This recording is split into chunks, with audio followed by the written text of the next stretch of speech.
Greetings survivors and friends, SHADOWFRAX here, and today a roundup of the imaginatively titled Arctic Update that was merged to the main branch this week, just in time for spring.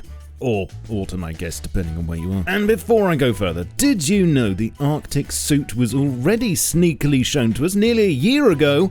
As a number of people have pointed out to me, thanks chaps, it was actually hiding in plain sight on the jacks in the poker game all along. So I guess you could say, for a while, it's been on the cards. Anyway, more on that in a moment. Don't forget to subscribe if you're not already and get yourself in that ring-a-ding-ding club pronto. So, now there's a new Arctic research base monument, exclusive to the cold biome, which has loot, heaters, though I'm still hoping will one day be deployable, snowmobiles, and scientists doing science, and they don't like you interrupting their science. Also now, some of these scientists are so good at science that they'll spawn with the ability to heal themselves. Scientifically. Eventually, this level of scientific know-how will spread to the rest of the island too.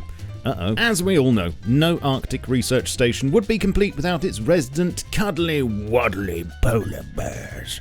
Actually, was this a viral marketing campaign from Facepunch? Timing is highly sus.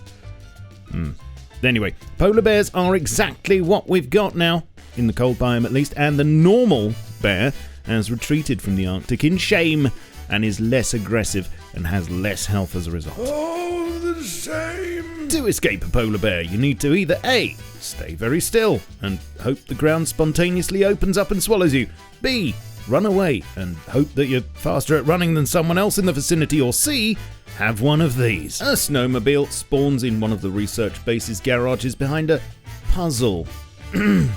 Kind of a one-piece puzzle, if you ask me.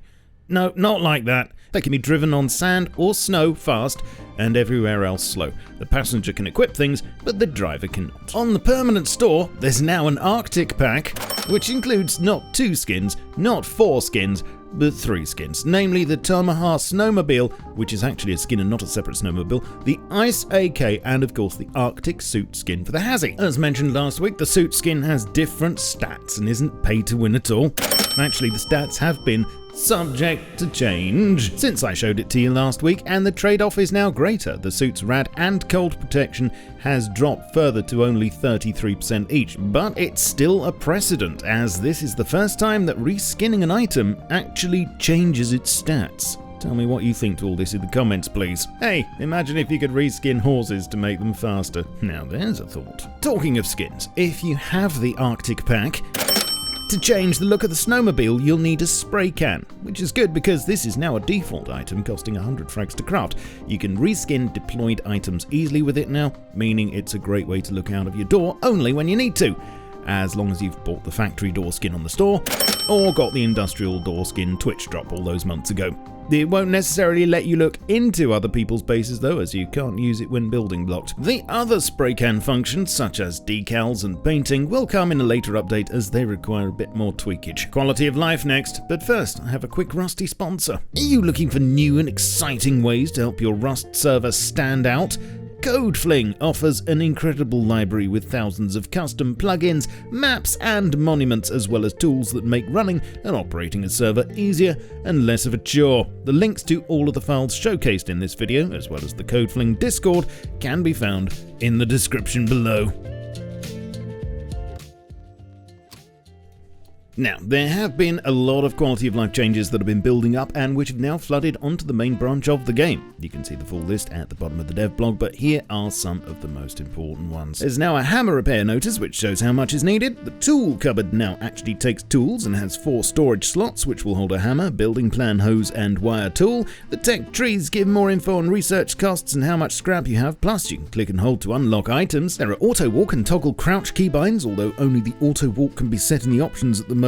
SAM sites have a defender mode option, which will make them only react to rocket face rockets and not helis. Plus, they now have 3 outputs a la turrets. There's a map marker for the heli. You can manage muted players in the UI and sort your recent contacts by last seen. Wounded teammates will show as orange in the team UI, and there's a vehicle dismount hold time slider in the options, which by default is set to 0. Something we haven't spoken about for a long old time is performance, because, well, why would we? There's nothing to worry about on that front, is there? well, whatevs. There is actually a section on the dev blog this month to say that a performance fix was made after something that caused a predictable dip in frame rate was identified. TLDR, it was something to do with the recent changes to tree population, so really, it's all your fault for not gathering enough wood, but this should now be fixed and give you more of those delicious frames, especially when near bushy and tree-filled areas like the bandit camp, etc. In works in progress, Happis is still lingering just out of reach, but is still getting love. There's a new landmine model being made. No images yet, but I'll get them for you as soon as I can, and the next round of Twitch drops have just started. Let me know your thoughts on this month's patch below. Leave a like if you want, and follow me on Twitch, Twitter, Facebook, Discord, and my Steam group. You can support me directly as always, either through YouTube memberships, Patreon, or via my merch store. Links are all below. I shall catch you all soon, but in the meantime, keep calm and stay rusty. Cheerio.